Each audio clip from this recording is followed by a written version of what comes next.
The camp looked as though it had been through an epidemic, empty and dead. Only a few well-dressed inmates were wandering between the blocks. Of course, we first had to pass through the showers. The head of the camp joined us there. He was a stocky man with big shoulders, the neck of a bull, thick lips and curly hair. He gave an impression of kindness. From time to time, a smile would linger in his gray-blue eyes. Our convoy included a few 10- and 12-year-olds. The officer took an interest in them and gave orders to bring them food. We were given new clothing and settled in 2 tents. We were to wait there until we could be incorporated into work commandos. Then we would be assigned to a block. In the evening, the commandos returned from the work yards. Roll call. We began looking for people we knew, asking the veterans which work commandos were the best and which block one should try to enter. All the inmates agreed. Buna is a very good camp. One can hold one's own here. The most important thing is not to be assigned to the construction commando. As if we had a choice. Our tent leader was a German. An assassin's face, fleshy lips, hands resembling a wolf's paws. The camp's food had agreed with him. He could hardly move. He was so fat. Like the head of the camp, he liked children. Immediately after our arrival, he had bread brought for them, some soup and margarine. In fact, this affection was not entirely altruistic.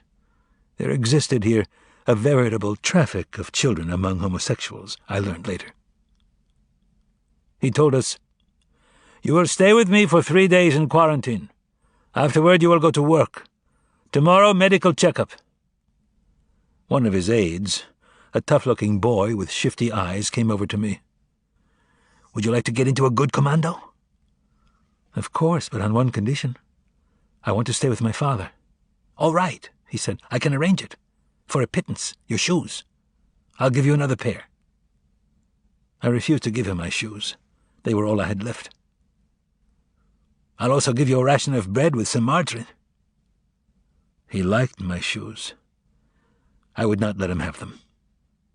Later they were taken from me anyway, in exchange for nothing that time. The medical checkup took place outside, early in the morning, before 3 doctors seated on a bench.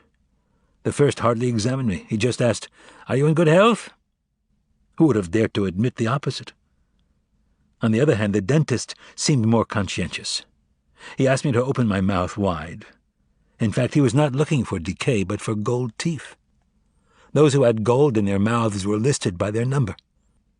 I did have a gold crown. The first 3 days went by quickly.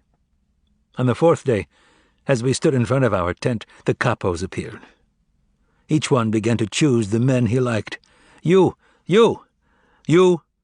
They pointed their fingers the way one might choose cattle or merchandise. We followed our capo, a young man. He made us halt at the door of the first block, near the entrance to the camp. This was the orchestra's block.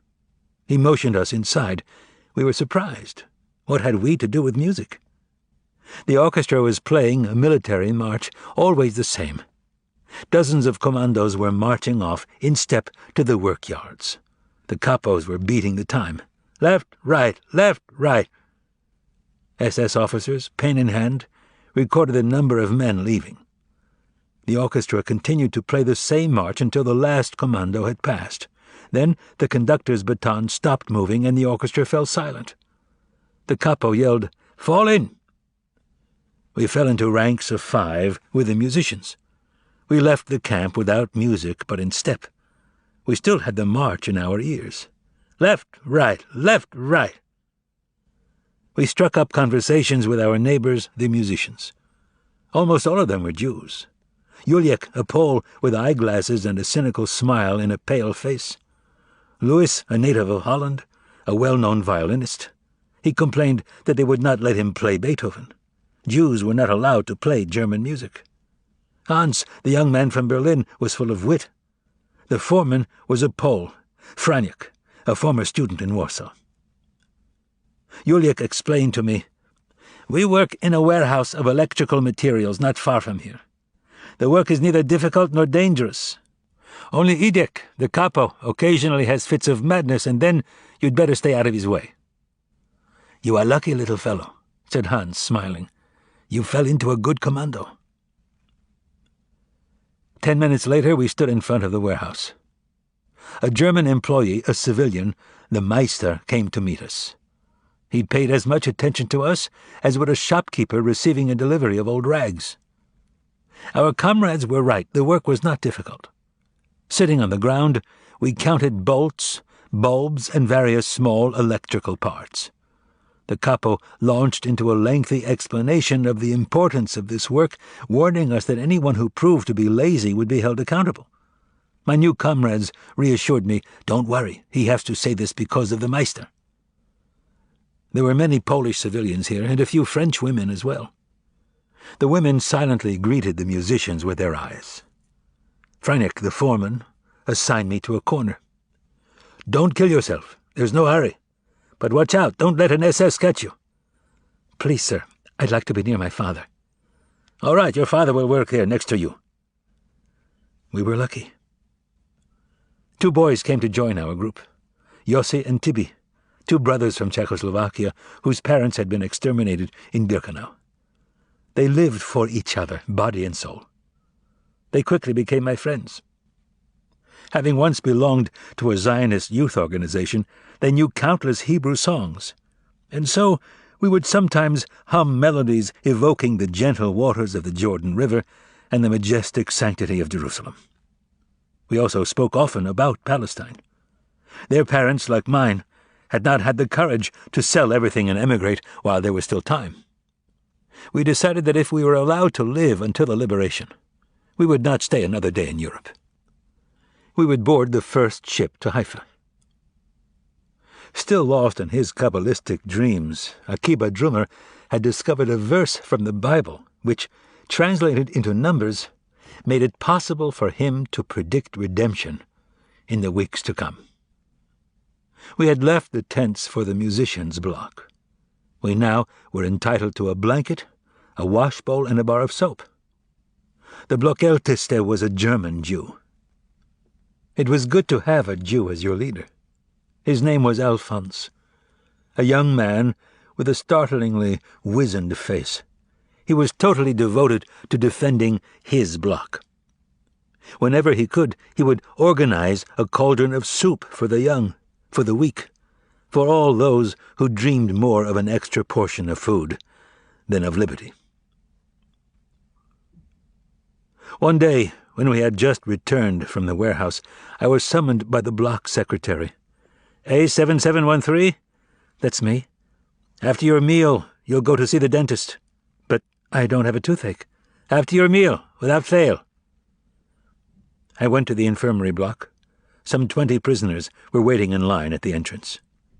It didn't take long to learn the reason for our summons. Our gold teeth were to be extracted. The dentist, a Jew from Czechoslovakia, had a face not unlike a death mask. When he opened his mouth, one had a ghastly vision of yellow, rotten teeth. Seated in the chair, I asked meekly, "What are you going to do, sir?" "I shall remove your gold crown, that's all," he said, clearly indifferent. I thought of pretending to be sick. "Couldn't you wait a few days, sir? I don't feel well. I have a fever." He wrinkled his brow, thought for a moment, and took my pulse. "All right, son, come back to see me when you feel better. But don't wait for me to call you." I went back to see him a week later. With the same excuse, I still was not feeling better. He did not seem surprised, and I don't know whether he believed me, yet he most likely was pleased that I had come back on my own, as I had promised. He granted me a further delay. A few days after my visit, the dentist's office was shut down. He had been thrown into prison and was about to be hanged. It appeared that he had been dealing in the prisoner's gold teeth for his own benefit. I felt no pity for him. In fact, I was pleased with what was happening to him. My gold crown was safe. It could be useful to me one day, to buy something, some bread or even time to live. At that moment in time, all that mattered to me was my daily bowl of soup, my crust of stale bread. The bread, the soup, those were my entire life. I was nothing but a body.